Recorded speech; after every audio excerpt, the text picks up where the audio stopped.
Hello, everybody, and welcome to our first lecture of the 2022 season. We're happy to see you. It's so good to see you all again, even in the little postage stamp size versions of yourself. We've got a good season of lectures for you, starting with one of our favorites, historian and author Bob Booth today. In February, we're presenting some of the letters our very busy collections committee has found as they catalog the treasure trove of documents housed here at the Pickering House. I think you'll be intrigued and enlightened by what they've uncovered. Then in March, Professor Donna Sager will talk about her new book, The Practical Renaissance.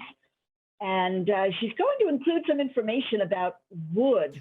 And we're going to close the season out with an evening lecture from Jim McAllister, who will present a wonderful review of Salem architects beyond Samuel McIntyre.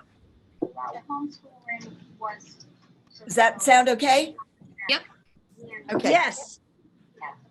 Most of you know that Tim and I are current residents of the Pickering House here on Broad Street, but when we first moved to Salem in 1995, we were residents at another Pickering House, the William Pickering House at the corner of Essex Street and Botts Court.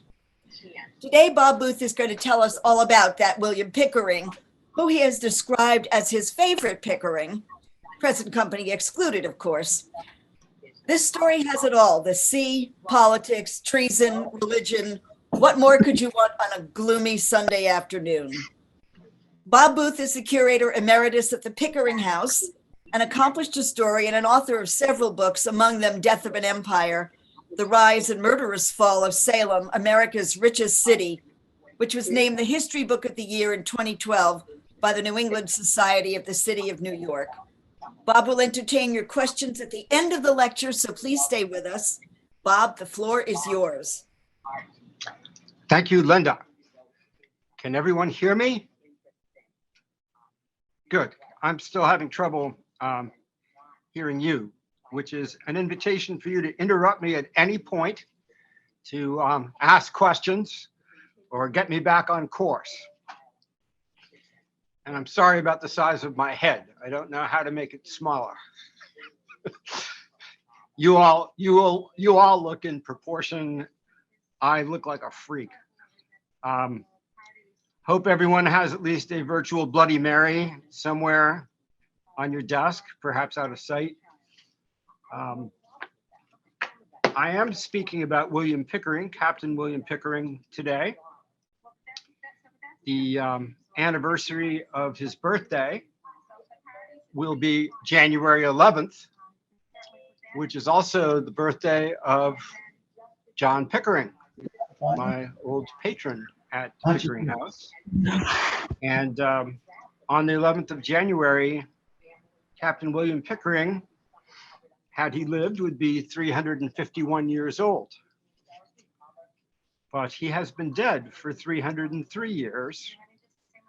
That's a long time to be dead and forgotten. So I welcome this chance to remember this extraordinary man.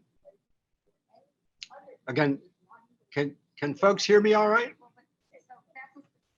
Good, good. Captain William Pickering is the first member of this family who took up seafaring as his occupation. The family had been in Salem since the 1630s. He was born in 1671. And all that time they had been either carpenters or dirt farmers. They had prospered in this seaport as one of the 2 or 3 families that picked up spare agricultural land that other families no longer wanted, as Salem increasingly became a seaport engaged in trade. So a lot of the families that had begun with small 5 or 10 acre parcels, thinking they might be farmers, had become seafaring people or merchants. And the Pickerings and Flints and a few others were able to pick up their land over time and consolidate it into large farms. As the seaport grew, of course, people needed to eat.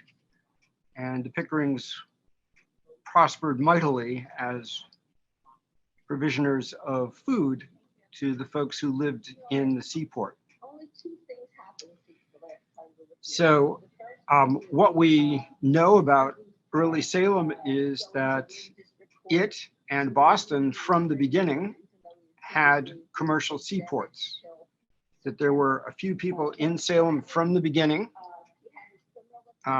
most notably the Brown family, who were engaged in trade and had relatives in England, even after they came over here, with whom to stay in business and to arrange for imports from England and arrange for credit in the Atlantic trade of the time. So Salem, from the beginning, although a very large town with a lot of outlying villages, was mainly important as a seaport with commercial operations. And this economic aspect of the town led to there being just a few families who were very wealthy. All of them eventually are connected with the Browns, the Kerwins, and the Lines, and some other names that no one will recognize, the Lindels and others, become an oligarchy within the town. They have most of the wealth, and once they consolidate the wealth of the town, they consolidate the power of the town. So these few families are those who send their sons to Harvard. They make up the majority of the board of selectmen. They have themselves appointed to the county offices. They also serve as the head of the First Church, the committee that handles its finances as well as hires its ministers. The Pickerings are not in this group. And in fact, the Pickerings are notably not in this group in the 1660s, in that this oligarchy, this is just before William Pickering is born, the people who controlled the city decided that it would be a good thing to have a mill pond where they could set up sawmills and grist mills and a fulling mill for making cloth. The town had no natural mill pond, but it did have a swamp with a stream that emptied into the inner harbor. And it was decided by the small group that was in charge of things that they would build a dam across the mouth of the stream as it entered the saltwater inner harbor. And that would serve to run water power through their mills, their new mills. But for the Pickerings, this meant that they would be cutting off the Pickering shipyard from the sea. So the Pickerings lived where the Pickering house is today in those days, and they owned the land that now includes the graveyard, but in those days also ran right down to the saltwater of the inner harbor as it met the stream coming from the hinterlands. And in fact, of the two brothers of the first generation, Jonathan Pickering was a shipwright. So having that land and a shipyard was very important to the Pickerings, but it wasn't important to these other people who wanted to make money off mill dams. And so it was voted by the town meeting that the dam would be built and the Pickerings would be out of luck as to their shipyard property. But the Pickerings had friends from the west end of Salem, mainly people named Trask, who already had a mill in town and was not particularly motivated to see other mills set up. And on 3 separate occasions, as the powers that be in Salem set up the footings for this mill dam, the Pickerings and the Trasks at night would trash the footings and wreck the structure. So they weren't fooling around. This was a power play by the oligarchs in town, and the Pickerings were the ones who were going to lose by it. And they fought, literally fought as hard as they could to prevent this from happening. But it did happen, and they lost their shipyard. So as William Pickering is born into this family, they are, some battle lines have already been drawn between the Pickerings and other well-to-do folk in Salem who are not part of the elite and who find themselves frozen out by that elite group in virtually everything they try to do. So William Pickering grew up in the house, the earliest part of the house, with several siblings. And he had his parents were Lieutenant John Pickering and Alice Flint Pickering. The Flints were the second largest agricultural family in Salem at the time. And it really is not clear how it came that William would be the one who ended up becoming apprenticed to a mariner, because things didn't just happen in those days. Boys were usually apprenticed when they were 13 or 14, depending on what their parents thought best for them and what they really wanted to do. So in this generation, we have the eldest son is John Pickering, and he will take over from his father as a farmer. And then there's William Pickering, and there's Benjamin Pickering. William Pickering somehow persuades his folks to let him go to sea. Benjamin Pickering, a younger brother, ends up being sometimes a shipwright, probably working with his uncle Jonathan. But eventually he becomes a cordwainer, which is a shoemaker. So 2 out of 3 of the boys have land-based trades that they enter. William finds his way into the cabin of somebody's merchant vessel and works his way up as a sturdy young teenage mariner who has lots of ambition, lots of brains. In those days, the line between becoming a shipmaster and being a deckhand is the science of navigation. You have to be able to figure out how to handle the trigonometry of navigating if you're going to take somebody's very expensive freight and very expensive vessel and carry it overseas. So what we do know about William Pickering is that by 1695, he's 24 years old, he was given command of a vessel called the Exchange. We find the Exchange, we don't know much about it. I don't know what kind of ship it was.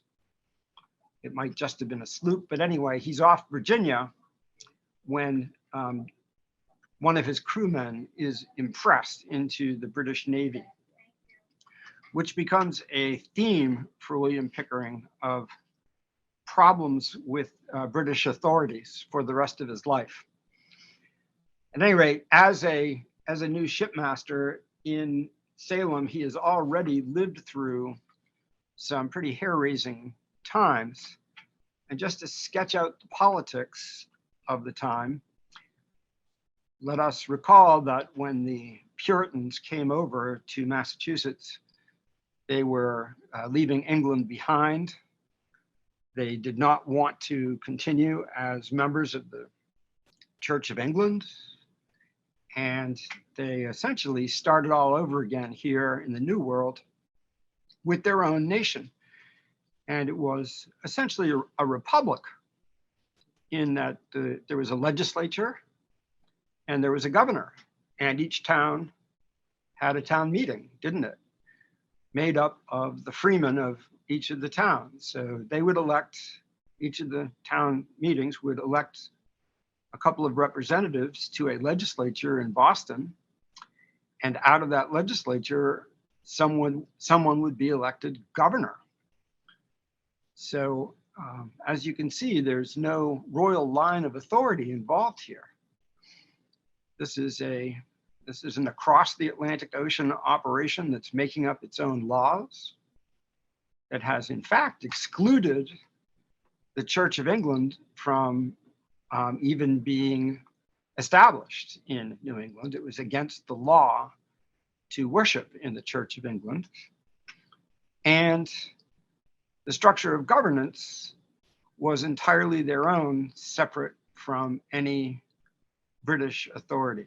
It's important to understand these things because this is the nature of the sense of their own independence from Britain for the first 50 or 60 years of the Puritan English in Massachusetts. Is that they're a self-governing people, that they do what they think is best for them and the people of their towns, and there is no other authority to tell them that they can't. This goes on through the 1670s. And in the 1680s, as things change over in England, the British begin to crack down on, particularly on people in Massachusetts, because they realize that, particularly in Boston and Salem, enormous profits are being made in trade, and none of the navigation acts are being followed. And they want these colonials to toe the line and pay back into the empire, which is conducted out of London. So in the 1680s, a man named Edmund Andros is sent over to New England, essentially to dissolve these independent governments of the various provinces in New England and set himself up as a dictator with the authority of the king to do so. The last governor of the old Puritan Republic is actually a man from Salem, Simon Bradstreet, and he is forced to step down, and Andros takes over as dictator of all of New England, and the person who he appoints to run things for him in Massachusetts Bay, is a person named Joseph Dudley. Dudley is Harvard trained. He thought he might be a minister once upon a time, but found that he was better as a politician. And he was quite adept at making himself useful to this dictator. And of course, made himself reviled to all the other people in Massachusetts. So things go for a couple of years. And then back in England, there is a change. The Stuarts are thrown out once again as kings, and William and Mary are brought in. This is a bloodless coup. It's called the Glorious Revolution. And when the news that this had happened, or may have happened, arrived in Massachusetts, the old Puritan Republican leaders were falling all over themselves to get at Edmund Andros and Joseph Dudley and throw them into prison, which they did. So the leaders, the British leaders, the authority figures for New England and Massachusetts suddenly found themselves in jail and in chains, sent back to England. Good riddance. The Puritans reasserted control over Massachusetts, and they put Simon Bradstreet back in as governor. So we think we have political turmoil in our lives these days. This was the world that William Pickering was born into, and the couple of decades that he lived through before he became a shipmaster. By the early 1690s, as he is given his first command, things have sorted themselves out here in Massachusetts under William and Mary.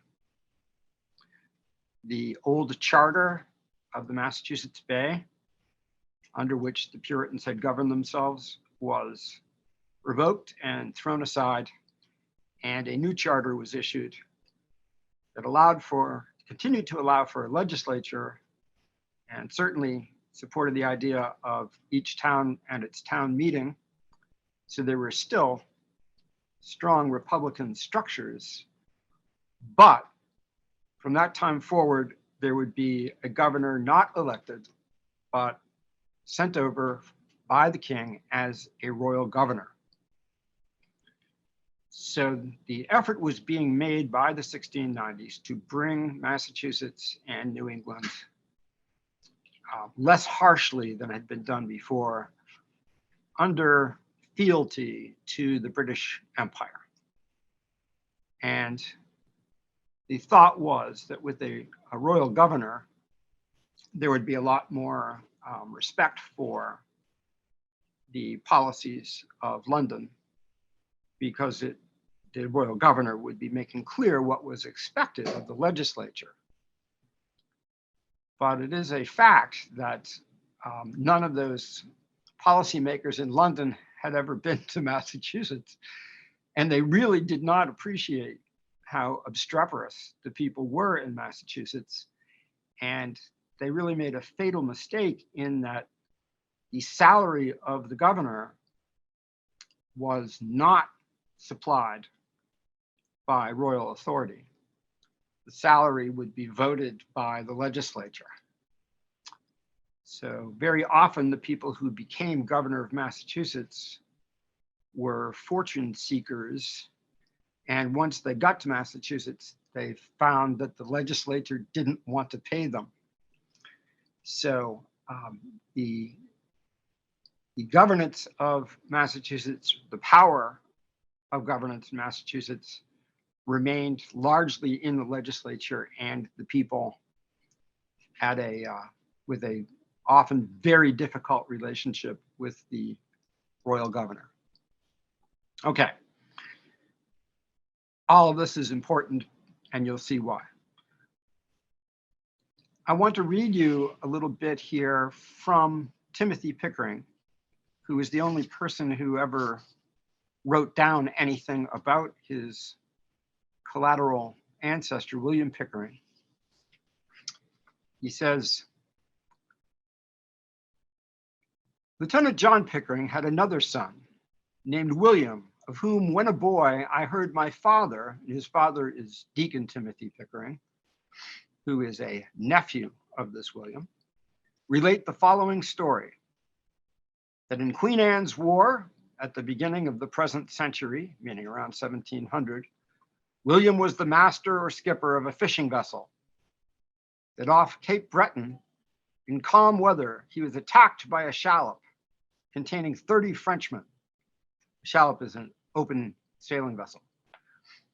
When the enemy approached, the crew of Pickering's vessel were for surrendering, being only 6 or 7 in number.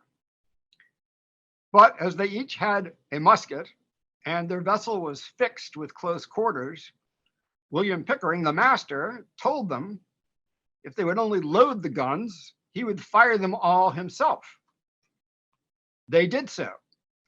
As the Frenchman rowed up astern and came within musket shot, he began to fire out of the cabin windows. They rowed the faster, but he continued firing till they got up to the stern. Then he shut fast the cabin windows, and they all ran forward to the forecastle, meaning he and his men, in which were loopholes. By the time they had reached the forecastle, the Frenchmen were climbing over the stern. He renewed his fire, and in the whole defense of his vessel killed and wounded so many that the survivors took to their shallop and rowed off as expeditiously as possible. This signal act of bravery and good conduct procured him great applause and occasioned his appointment to the command of a ship which had been provided and armed by the province of Massachusetts for the protection of its commerce. So that's one story about William Pickering that comes down to us from within the family. And the other story is shorter, as you'll hear. And I'll read it as it is written in the Pickering genealogy. An anecdote which still further shows Captain Pickering's fortitude is related by Colonel Timothy Pickering, who heard it from his father. He says, this is a quote, "Being afflicted with a corn on one of his toes, William went to a joiner's shop, put his foot on a block, and taking up a mallet and chisel, struck off the offending toe, an instance of hardihood extremely rare." So there's a couple of looks at William and his trigger finger and his toes, or lack thereof, from within the family.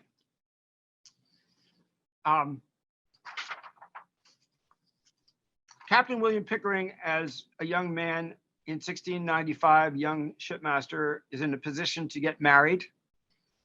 He marries somebody from the other side of town, a woman named Hannah Brown. She's 22 years old. Her father had been a pretty prominent trader down to Maryland and Virginia, down to the Tidewater, but he had been killed when she was just a little kid while he was down there. And her stepfather was a physician named John Swinnerton. And so she grew up in a family with a brother, James, and with the town doctor, Swinnerton, down on roughly what would be the corner of Union Street and Essex Street today. So that's the opposite side of town from where the Pickerings were living. And he moves down there. Captain William Pickering moves down there. It's not a bad move for him. This is a well-to-do family that has merchant connections as well as a doctor in the family. They have money, and they are already well connected in the part of town known as the Lower End, which is the seafaring district of Salem. So the other thing that's important to know about the early life of William Pickering is that all of his seafaring took place in time of war. And it wasn't an abstract overseas adventure type of war. It was a war that had direct impact on virtually everybody who lived here along the coast. And the war had begun in 1688 as part of a European war in which the English and the French were fighting each other. And that war was extended over because of the politics of France and England. It was extended over to New England and Canada. And whether they liked it or not, the Yankee people in Massachusetts were at war with the French Canadians and with the Indians. And this war, by the time it is done in 1713, So it's a war that goes on for about 25 years with a 4-year break in the middle. By the time it's over, somewhere around 7,000 young men from New England will have been killed or died in connection with this war. Essentially, it wiped out a generation of young men. It was proportionally by far the worst war ever fought in America, at least involving the English, who will become the Americans. And nothing is really known about it. We don't learn about it when we're in school. But for people like those who lived in Salem or Marblehead, their entire economy was built around the fisheries. Being able to land many tons of codfish and have it turned into salt fish became the stock in trade for all of their trade with the rest of the Atlantic, including and especially Spain, Portugal, and the Caribbean. They had this wonderful cured fish that was the only form of high protein food that could be transported long distances without spoiling.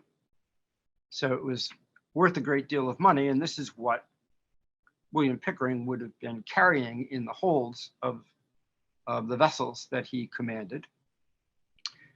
And the problem was that Salem and Marblehead, before the 1680s, had been huge centers of the provision of this salt codfish. And it meant that ships were arriving from London all the time to carry off this fish and trade it overseas. It was a really important part of the overall imperial Atlantic economy. And once the war started, the prime fishing grounds were the Gulf of Maine and the southeastern coast of what is now Nova Scotia. And these were places that were controlled largely by the Native American populations and somewhat by the French Canadians.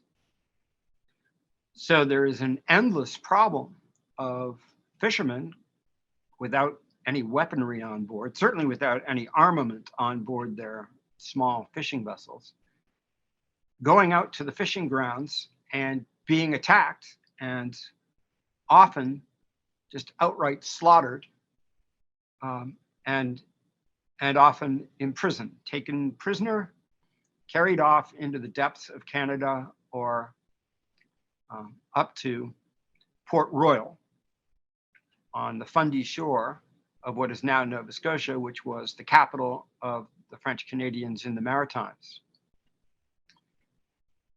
This was not an occasional problem. It was pretty much guaranteed that if fishing vessels went out as far as the Gulf of Maine or what they called Cape Sable off Nova Scotia, they'd be attacked. And the loss of life and the loss of vessels, the loss of fish, greatly diminished the local economy.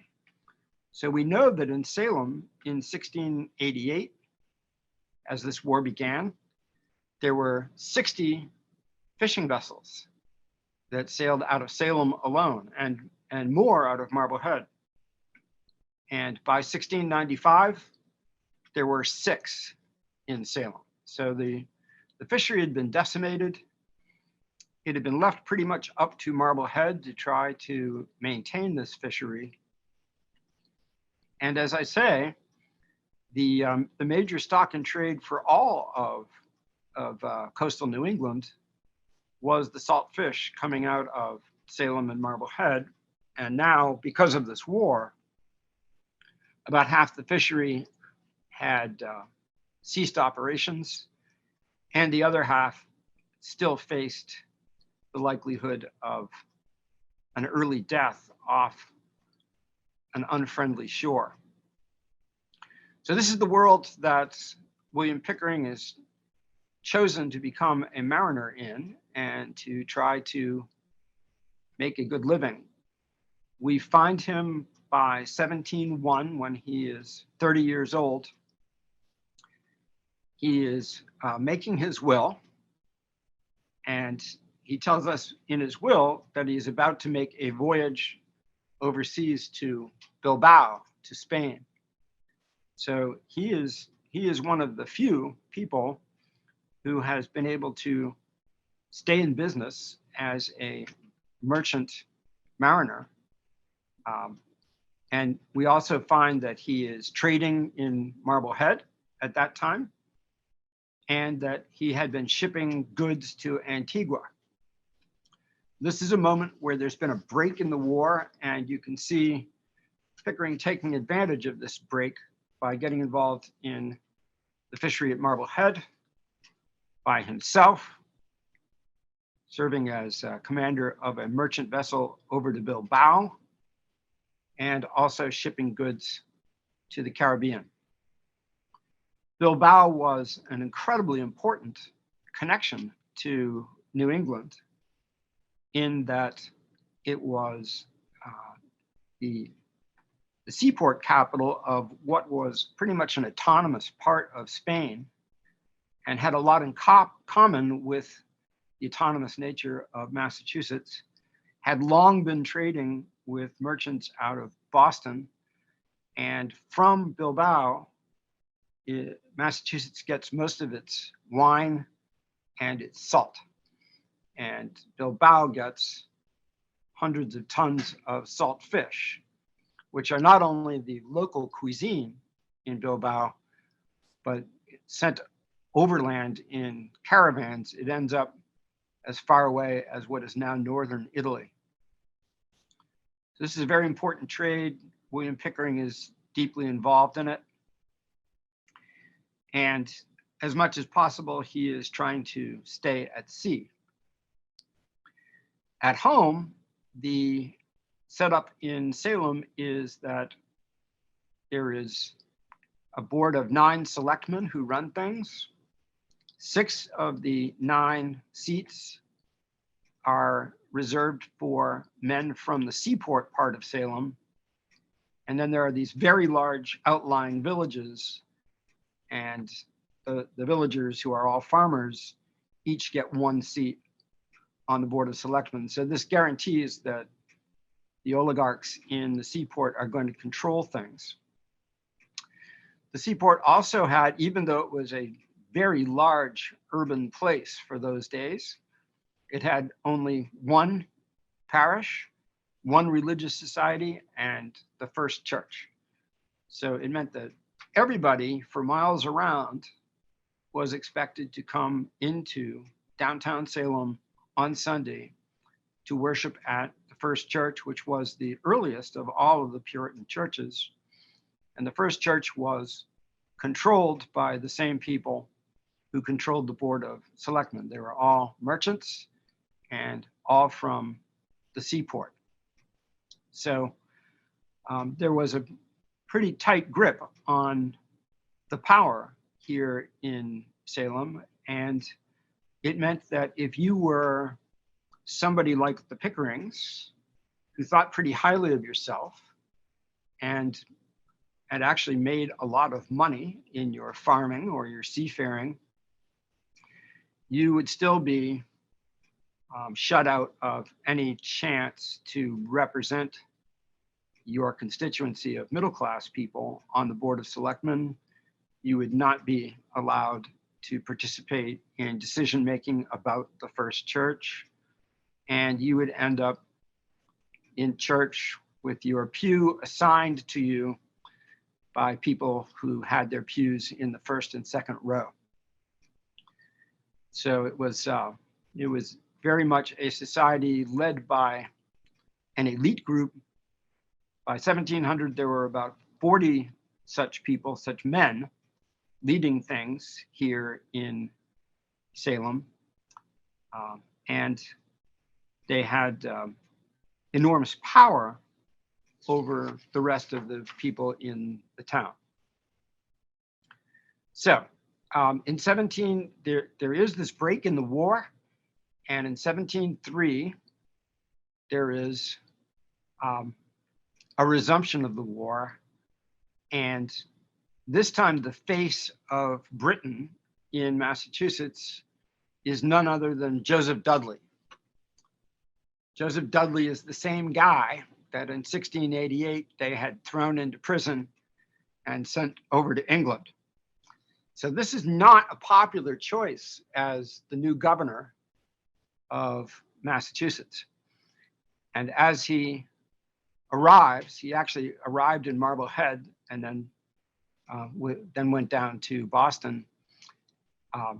Within a month of his arrival, there's an announcement that once again, the monarchs of Europe have gone to war, and New England, Massachusetts will be thrown once more into this endless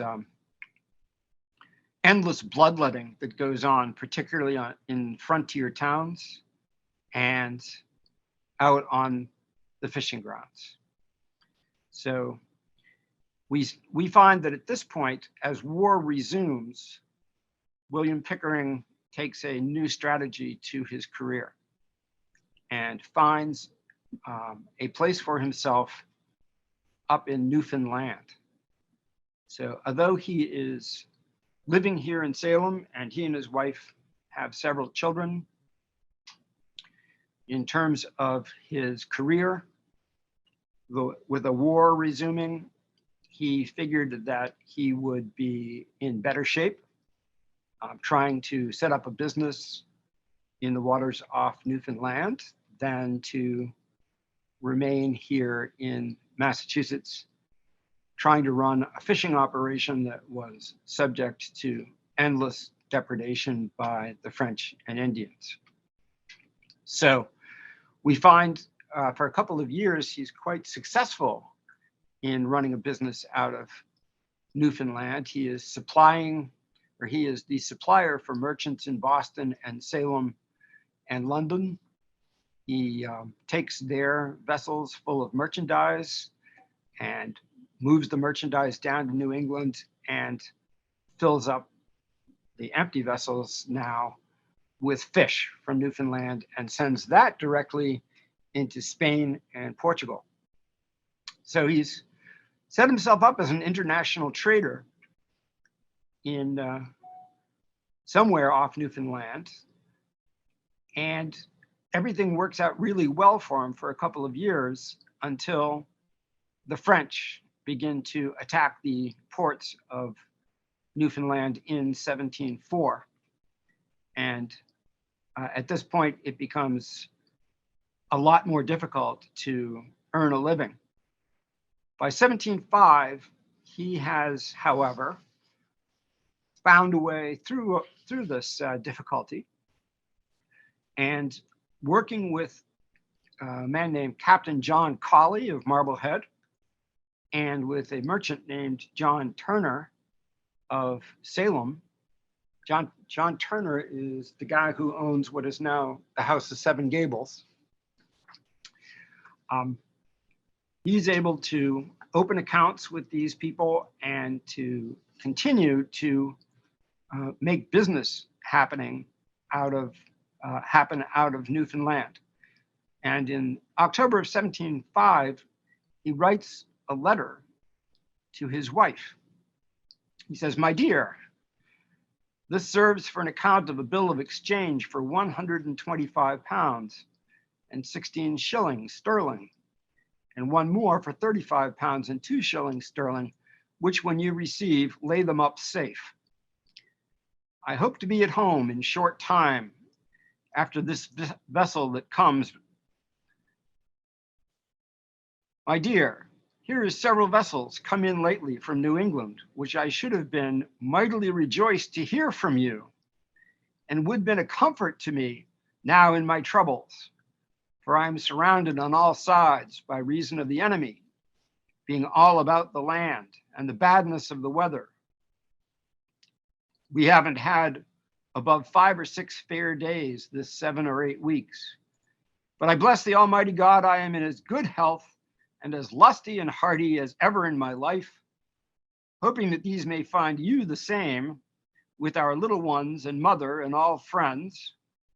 So, my dear, I remember my hearty love to you and our children and duty to our mother, and remain your most affectionate husband till death, a lonely guy, William Pickering, out at St. John's, Newfoundland. I don't know if you can follow that very well, but what he is saying is that there are several vessels arriving from New England and they're not bringing any mail from his wife. And he'd like to hear from her. At any rate, in 1706, we can only surmise that he is out there fishing, and that probably that is the time that the incident takes place that is remembered in the family, where his fishing crew wanted to surrender when the French showed up, but they hadn't counted on the aggressiveness of their skipper. This is also a moment where William Pickering's friend, John Calley from Marblehead, who he did a lot of business with, begins to take some political authority within the province. This is really surprising stuff, because neither Pickering nor Calley have any standing amongst the merchant elite or any political background that we can see that would have led them to be people who essentially will be responsible for an insurrection against royal authority. But there it is. So Joseph Dudley is still governor, and he's no more popular than he ever has been.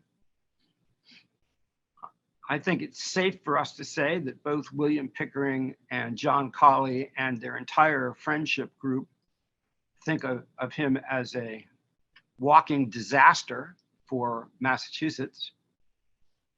He's done almost nothing to prevent the slaughter of the fishermen out on the fishing grounds.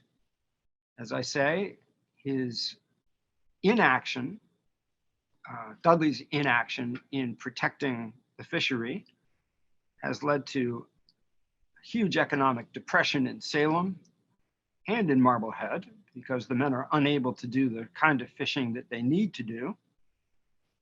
And there is some thought that perhaps Governor Dudley does not want to be involved in helping the fishery, that he may actually have other motives in mind in supporting, if not sponsoring, what seems to be an interminable war between a very few French Canadians in what is now Nova Scotia and the fishermen and traders who are trying to earn a living at the expense of their lives. So there is a moment where there's been a lot of rumors about Joseph Dudley and those who are closest to him. And some of those rumors relate to the possibility that he and his friends are actually trading with the enemy and providing munitions and food and supplies to the French and the Indians who are their enemies, and perhaps making a fortune at it. But these are just rumors until one of Dudley's closest friends, a man named Samuel Vetch, makes the mistake of hiring a Marblehead crew for what is supposed to be a voyage in 1706, a voyage to Port Royal, to French Acadia, to try to negotiate for the release of prisoners. And a crew of about 20 Marbleheaders find themselves instead on an adventure all up and down the coast of Nova Scotia, trading with about a dozen Native American ports, and sometimes trading munitions to the local Micmacs. So when they returned to Marblehead, I'm sure they were paid off to keep their mouths shut. But there were a lot of taverns in Marblehead, so that didn't always happen. And word got back to the brand new legislative representative from Marblehead to the general court, John Calley, that there was now proof that the governor's friends were engaged in treasonous illegal trade. And Calley, again, very close friend of William Pickering, Calley jumped on this immediately, began to hold hearings within the House of Representatives, brought some of the Marbleheaders in to testify about what had happened. And the next thing you know, three of the governor's closest friends, three merchants, had been indicted for treason, which was a capital offense, by the House of Representatives of Massachusetts. Furthermore, the House of Representatives had authorized John Calley to take the only state warship that existed in those days and make a voyage down to Acadia, which is Nova Scotia, to the French ports of Acadia, and see if he could get the drop on some more of these Boston merchants. So off he went, authorized by the House, and indeed, he found three more of these merchants trading with the Indians and the French. So they're all arrested, they're all brought back to Boston. They are now in danger of being tried for their lives on a charge of treason. The governor, of course, doesn't want this to happen because probably the only way for them to save their lives under this charge would be to confess to the extent to which the governor had been encouraging and allowing them to do this thing. So Governor Dudley pulls out all the stops, cashes in all his chips, and is able to get these six friends of his tried on a lesser charge. In the meantime, John Calley hops on a vessel to Ireland, crosses over from Ireland to England, and at the invitation of a powerful cabal within London, he is brought before the Privy Council, the highest legal authority in Britain. This Marblehead fisherman mariner appears before the Privy Council and gives in his testimony against Joseph Dudley. And he and 4 or 5 others make a sincere effort to displace the royal governor of Massachusetts, at which they are unsuccessful, but only because Dudley, realizing that these guys have gone to London and will be testifying against him, pulls a Hail Mary and decides to mobilize all of Massachusetts to invade Port Royal. So rather than wait for whatever outcome might come about from England, Dudley decides to make himself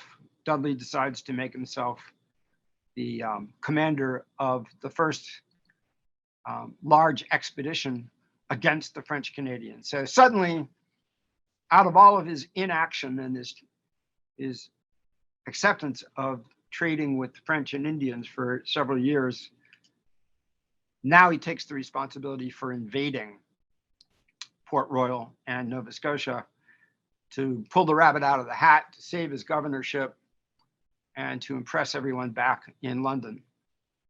But as it happens, the invasion is a total flop.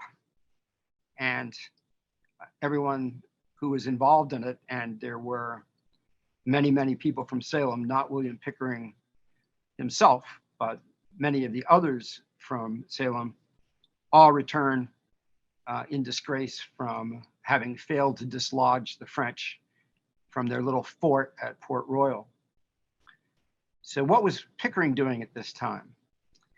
He had been placed in charge of a sloop called the Content from Boston.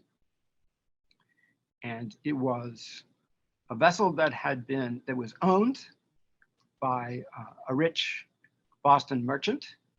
And it had been the idea of a couple of fishing merchants here in Salem and Marblehead, Sewell and Brattle, to hire Pickering to be the commander of the Content for 2 months on a voyage off to the coast of Nova Scotia, not to be part of the invasion, but to protect the fishing fleet as it was out there. So when we think back to what Timothy Pickering had written, that William Pickering's adventure as a feisty shipmaster or fishing skipper had led to his becoming an agent of the state and a commander of commissioned battleships. This is the first moment that we see this playing out. As it happened, it was a very difficult assignment for him. A lot of the fishing merchants didn't want to send their fishing vessels out at the time of the invasion, and he got stuck with the costs of a lot of the refitting of the vessel, as well as being sued by the fishing merchants for the fact that their men weren't able to be protected and catch fish.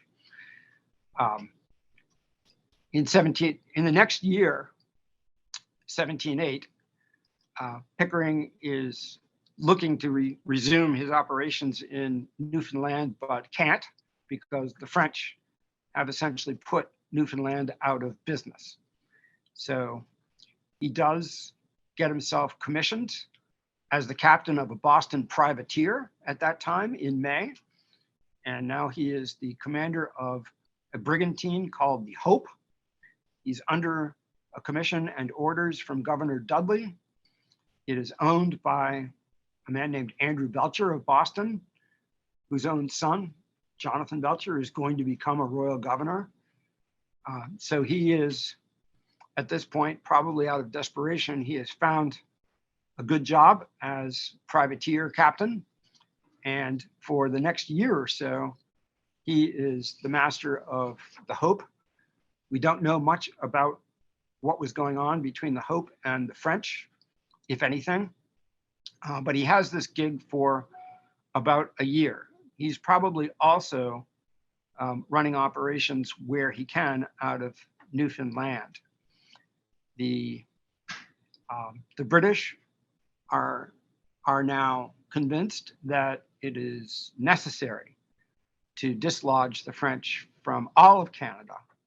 And in 1709, a British fleet appears in Boston, and New England is pretty much weaponized to conduct a very large invasion, not just of Port Royal, Nova Scotia, but all the way down to St. Lawrence, and to take out Quebec and, in fact, take over in Canada. So we see, once again,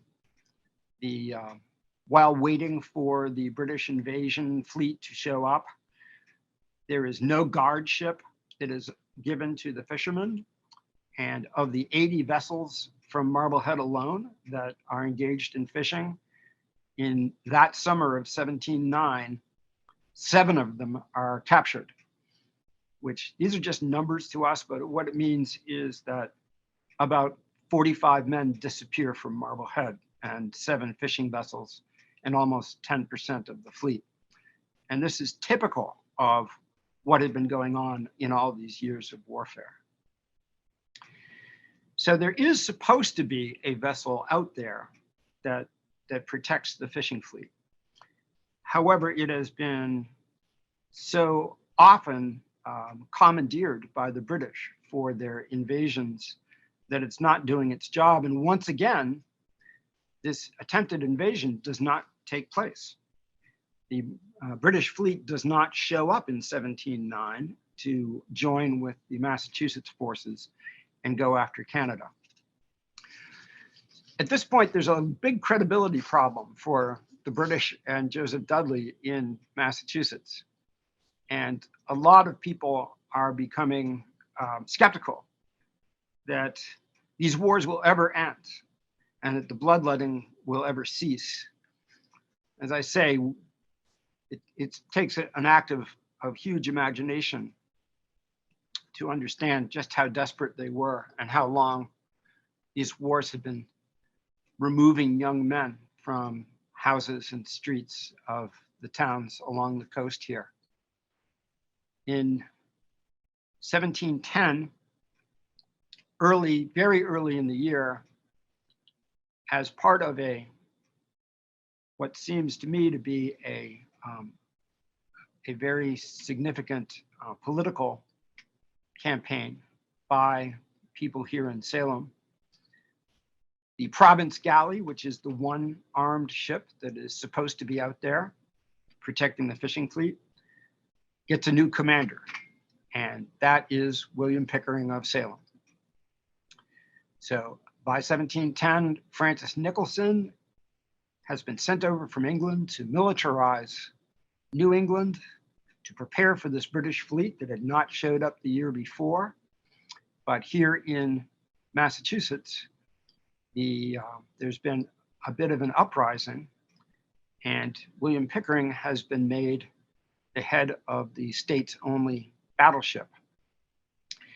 In this case, in 1710, the British actually do show up with their fleet, and their invasion will succeed. However, the fishing fleet, which is still off Nova Scotia, as it must be in order to catch fish,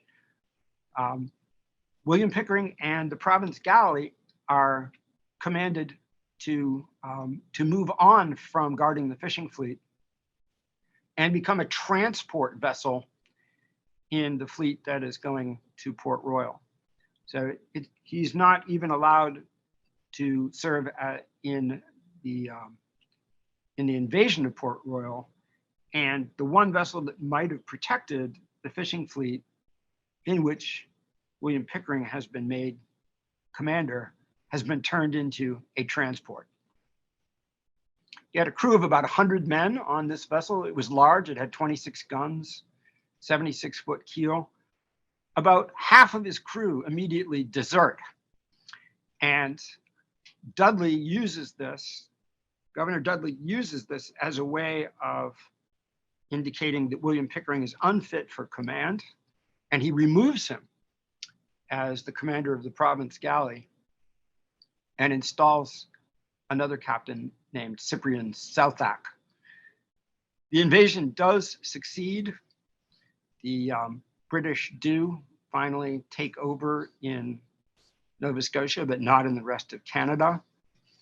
And while all these big events are taking place at home here, for the very first time, John Pickering, William's older brother, the farmer, has reinvented himself as a merchant. So he is now involved in imports and exports, no doubt with his brother William. And John Pickering runs for and is elected selectman of the town of Salem. He is the first person from a non-elite background to get onto the board. And this is clearly the tip of a political iceberg, because in the very next year, John Pickering's brother-in-law, John Burrell from Lynn, who has been a legislator from the town of Lynn for several years, John Burrell is elected Speaker of the House of Representatives. So Pickering has made his move here in Salem, and the family has made its move at the provincial level. And as soon as John Burrell is elected, as Speaker of the House, the first thing he does is to declare that William Pickering is reinstated as the commander of the province galley, and that its only role as the province's only warship will be in the defense of the coast and the security of trade and fishing. So this is really quite an insurgency against the power of the British and against Governor Joseph Dudley. I will say that in looking at William Pickering being reinstated as commander of the province galley, he had 60 men. He brought in 60 men from Essex County out of a crew of about 100. We see that his son James, who's 10 years old, is the cabin boy on board this battleship, that his lieutenant is a cousin of his named Eleazar Moses, that the master and pilot is a guy from Beverly. 28 of the crew are from Salem, 19 are from Marblehead, 11 are from Beverly, 2 are from Manchester, and 11 are Native Americans from Cape Cod. So it's quite an interesting mixed crew, and it would appear that for the next year or so, Captain William Pickering gets to continue as the commander of the province galley, which is clearly a move that has been made by the upstart faction within the House of Representatives against both British authority and against, in specific, Joseph Dudley. So finally, in 1713, there is news comes from across the waters that the monarchies have stopped fighting and that at last there is peace. So this is a war that's gone on for 25 years with one 4-year break. And as I say, when it was all toted up, people realized that that a whole generation had been ripped out of these towns, and there's nothing more telling about how many people had been lost, young men had been lost from Salem and Marblehead, than as peace resumes, here's a chance to resume trade and fishing without any opposition. And the fact of the matter is that there aren't enough men in Salem or in Marblehead to man the vessels in order to conduct either trade or fishing at the level that it could be conducted. So this is the moment at which dozens and dozens and dozens of young men are recruited from the island of Jersey in the English Channel and arrive here in Salem and Marblehead to take places, to fill the berths of ships where there just aren't enough native-born Yankee men left to conduct trade or fishing. So there's a lot more to say. I know I'm up against the end of the time limit here, but I will say that William Pickering was successful in reestablishing himself in Salem under terms of peace as a merchant, as was his brother John. They, in 1714, they've been paying attention to what Pickering's friend Calley has been doing over in Marblehead. John Calley had come ashore. I've already mentioned what he tried to do and nearly did to Governor Dudley. But he and his brother James Calley had the same problem that the Pickerings did, except they were in Marblehead, and that is that other people had long controlled the levers of government and religion in that town. And Calley's response to that in 1712 and 1713 was to lead a breakaway from the First Church in Marblehead with success, with all these young guys from the island of Jersey who were Anglican floating around in Salem and Marblehead. The two Calley brothers were successful in forming St. Michael's Anglican Church, the first church of England in all of New England outside of the one church in Boston, which created a whole new power base for the Calleys. And as it happens, it will set off further divisions within the old First Church and within the power structure of the town, which now splits into three pieces. Right. The Pickerings noticed this. It's a big deal. So in 1714, William Pickering not only forces his way onto the first parish committee of the First Church, the first non-elite person to do so, but now he's elected a selectman. And his brother John is already a selectman, and they bring on to the board with them a tanner, a guy who tans leather, not an elite guy, named Peter Osgood. So they've taken over the board of selectmen in Salem, and John Pickering is now elected to the House of Representatives. So he's working with his brother-in-law, John Burrell, who is the Speaker of the House. They've essentially taken over the politics of the town, and they have a pretty effective lobby going on at the highest level of the province in stopping the plans of British authority and also of bringing to an end Joseph Dudley's power. So these things have been accomplished at a local level, but they have had repercussions all the way up to the highest level of the province. The British decide to replace Joseph Dudley with a new governor. And in Salem, the long-term oligarchy has been broken largely by the Pickerings, largely by William Pickering.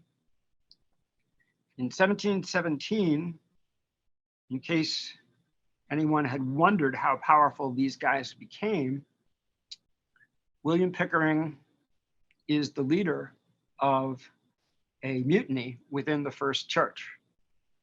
And with him having convinced John Turner and Philip English, the two major merchants of the lower end, to join him, they are able, against all the opposition of the elite, they are able to break away from the First Church, to withdraw 35 members of the church. It wasn't easy to become a member, and the entire population of the lower end of Salem from the First Church. Without their permission, Pickering and his friends build a meeting house in the lower end, not far from his own house in Salem, and hire a minister and create a completely new part of the local power equation. There are lots of other fights that they win at the local level. A long battle over commoners' rights and other things that are too abstruse to look at right now. But it is to say that William Pickering and his brother John, in that moment, in the late 17 teens, had been successful in overthrowing the power base of Salem and giving it to the rising middle class of the town. And then really horrible things begin to happen right in a row that take them out of the picture. By 1719, John Pickering is fighting for his life. He has a really horrible facial cancer, and is spending a lot of his time in Newport, Rhode Island, believe it or not, where he has found a doctor that he believes is giving him effective treatments. He will die in June of 1722 of his cancer, which I think by 1719 he was so ill that he was unable to attend to the politics of the town. His brother-in-law, the great John Burrell, Speaker of the House, dies of smallpox in 1721. And Captain William Pickering has been engaged in yet another adventure.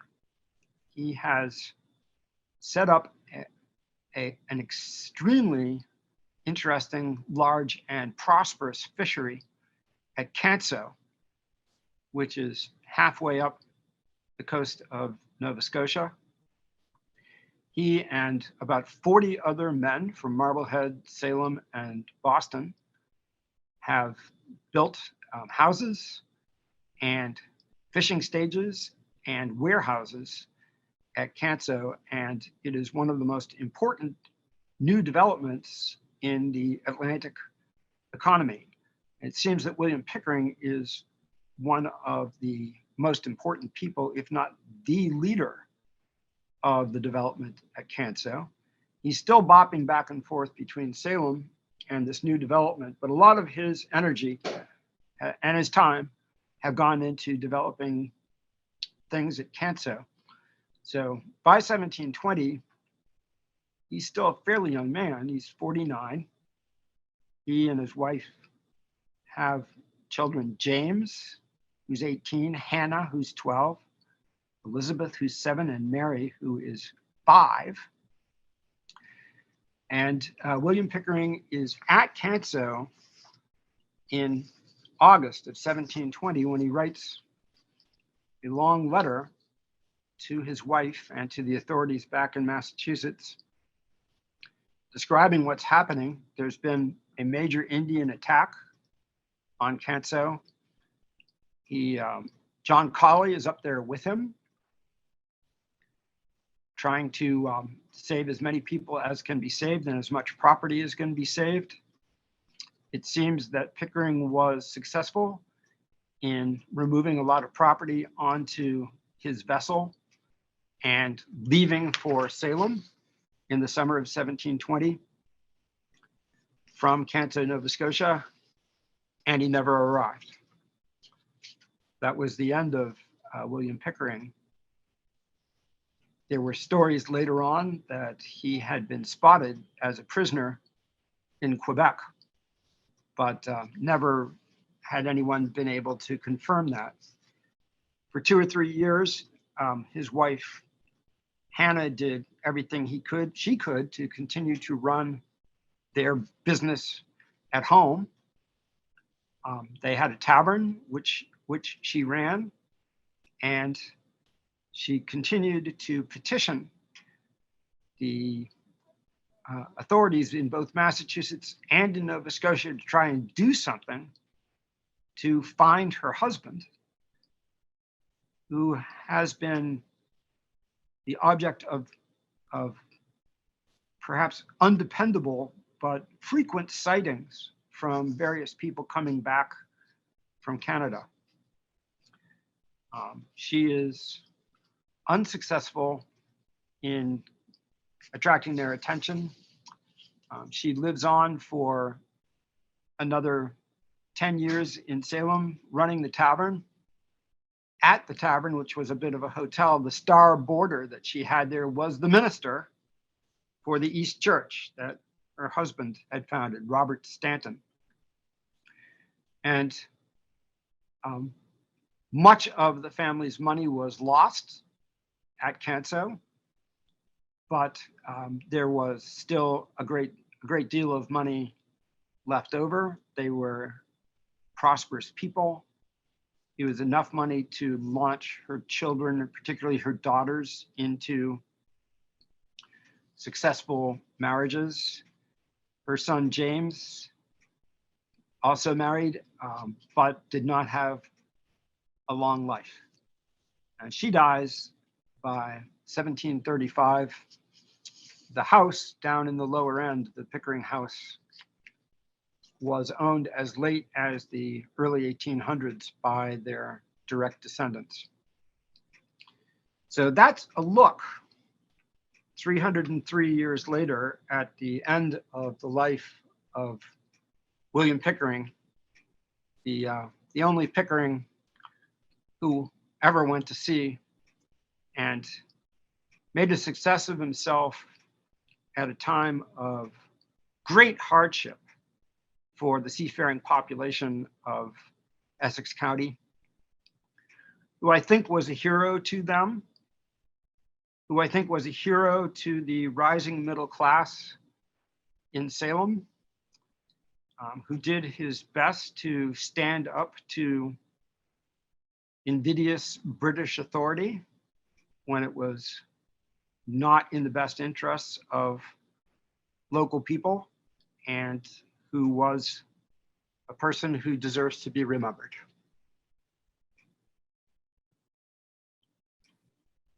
Thank you, Bob. Wow. Can you hear You're me? welcome. Still having problems? Okay, good. Yep. Well, I'd Does- be happy to answer any questions if there are any. Yeah, just, I think you can unmute yourselves if anybody would like to ask a question.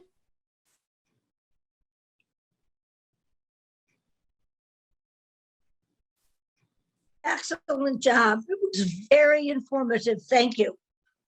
You're welcome.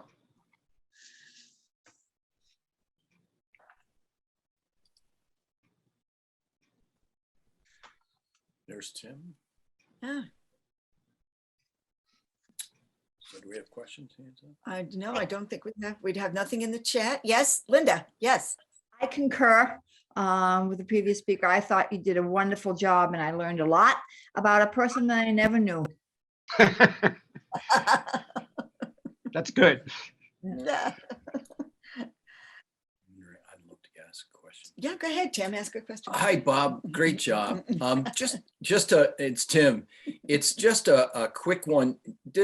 I'm sorry, I wasn't following the timeline well enough. So it sounds like the ascendancy of William's role even precedes the witch trials. And because I'd always associated it with that, and apparently the family's ability to stay out of that mess. Can you just fill in the blanks that I'm missing there? Yeah, so William Pickering was born in 1671, which makes him 21 years old Young. and at sea in 1692, Okay. right? So, Yep.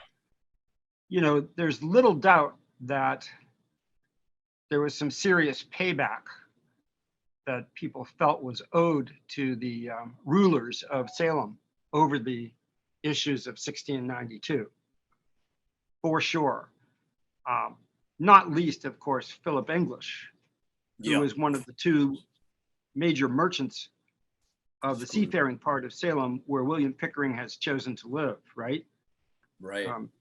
Philip English and his wife had been turned in by these same oligarchs and sent to Boston and were in line to be executed and escaped to New York. But had they not escaped to New York, they would have been executed. And in fact, while the Englishes were MIA in Salem, the Kerwins stole all their property. Yeah. So there was some pretty heavy revenge involved, I think, ultimately, certainly in terms of how the people down in the seafaring district felt about the really terrifying power that the oligarchs had over the terms of their lives. Yeah. But it's not something that crops up in the 1690s. It's something that really, it's a decade later, Tim, that things begin to Really change. Yeah, the lines get drawn locally, and then Joseph Dudley, I think it's particularly important to see that Pickering's friend, John Calley, gets the drop on the governor. And that's what was going on at the level of Governor Dudley and trading with the enemy was really, I'm sure, a line in the sand for a whole lot of seafaring families, Yeah, since One their of- sons were all getting killed. Yeah. yeah. One other observation that I'm always fascinated with, I'm Bermudian as well, but I'm not an old Bermudian. I don't go way back. But I'm always amazed at the number. Well, it's a small population, so there's cousins marrying cousins, and the Dudleys are related to the Levitts, and the Levitts are related to the Bradstreets and the Winthrops, and on and on. And the family feud element that that we all seem to know. But in any case, I'm fascinated about the intermarriage when we have a Dudley Levitt involved in the family later on. They're Bradstreets. The whole bizarre intermarriage issues and what comes with it, old feuds, old whatever. And I'm hoping someday. Today, it seemed like you really started to make the connections, at least in my head, and I'm fascinated to hear another lecture about these old families and how they all, how the Dudleys roll and the Winthrops and how this whole company and the money element, all of it, how it all sort of ties together. So thanks for giving us some of the early, where the Pickering start playing their role. It's great. Yeah, well, it's a good point, Tim. I think it's interesting that in both instances, the information that we get about William Pickering from within the family does not come from his descendants. It comes from the tales that were told to Colonel Tim's father, Yeah. Right. who was a nephew of this guy, Right. Deacon Timothy And Pickering. a deacon.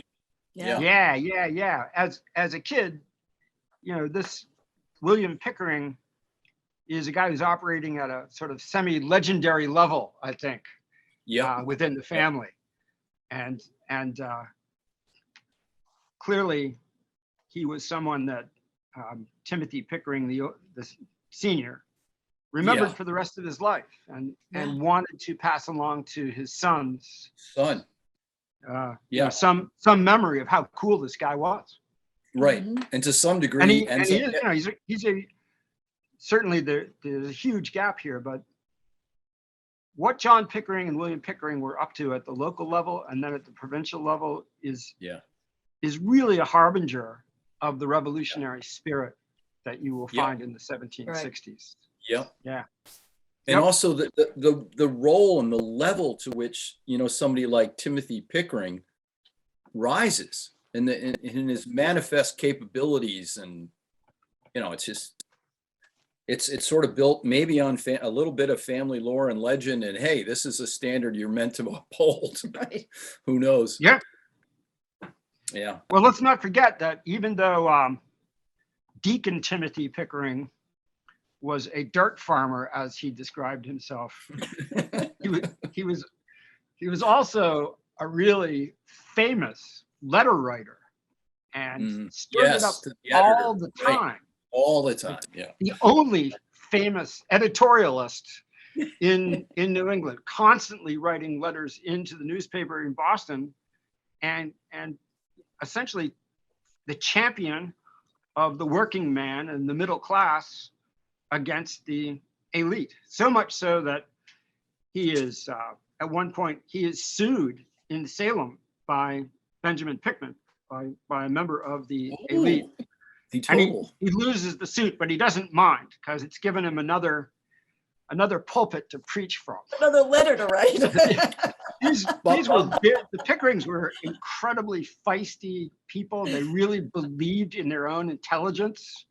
I think they always felt that way. And it's worth remembering that in that same generation, as Deacon Timothy is the youngest of four sons, in that same generation, they had the what must have been the great pleasure of sending Timothy's older brother Theophilus off to Harvard to go to school with the sons of the oligarchs.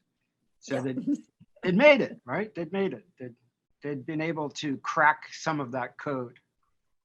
Yeah, and Joseph Dudley, who signed that charter to found that institution.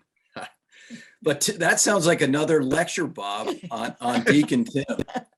So we're lining them up here. Yeah. All right, I should live so long, but yeah. So should we. Hey, I have a comment. This is Lila. Yeah. I was just thinking when you were talking about how prolific a letter writer he was, it really kind of makes the accounts of his sightings after his disappearance, not as credible. Someone that just communicated so much with all of his family and his colleagues, to just go radio silent like that just doesn't make sense. Well, the letter writer is Deacon Timothy Pickering. Oh, okay.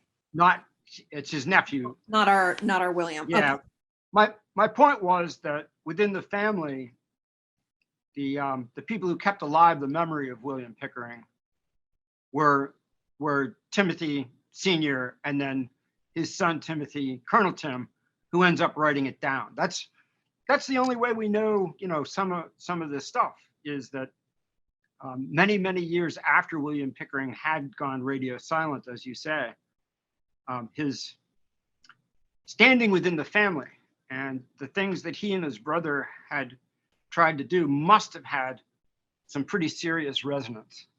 That's all I can think. Thing with smallpox.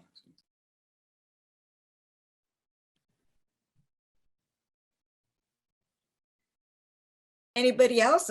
Tim, one Oh, more? Bob, there's just one God. other thing. I'm sorry, but you Stop torturing the Tim, man. yeah. Deacon Tim, it's interesting because one of the letters I get to read, I think we'll hear in another lecture, is the letter where he's defending Tim Pickering, Colonel Tim is defending himself and arguing for the dismissal of the doctor that they end up hiring in Salem to deal with the smallpox. At the time of smallpox. Right. Yeah. And he ends up signing that letter, Defender of Truth. In his opinion. Yeah, a very modest Yeah. line there. And the thing is, he gets an apology from one of the people who was on the wrong side of the argument. He does turn out to be on the right side. And his response to the guys, no, you didn't owe me any apology. I knew I was right all along. Yeah, right. That takes a pretty strong ego to be him. It does. And you can see why he might have rubbed a couple people the wrong way, including Reverend Bentley, who was also a prolific letter writer. Sure. Anyway, Oh, golly. Good point, Tim. yeah, well, we love them. We love those feisty people like you, Bob. Well, this Thank you. has been great. If anybody else has a question, I'll give you another chance. If not, I want to thank you all. Nice to see everybody. Yes. Thank you. Yes, thank you, Bob. Thank you, Absolute everybody. pleasure. We'll Thank you, Bob. Very well done. see you Be in well. February. You too.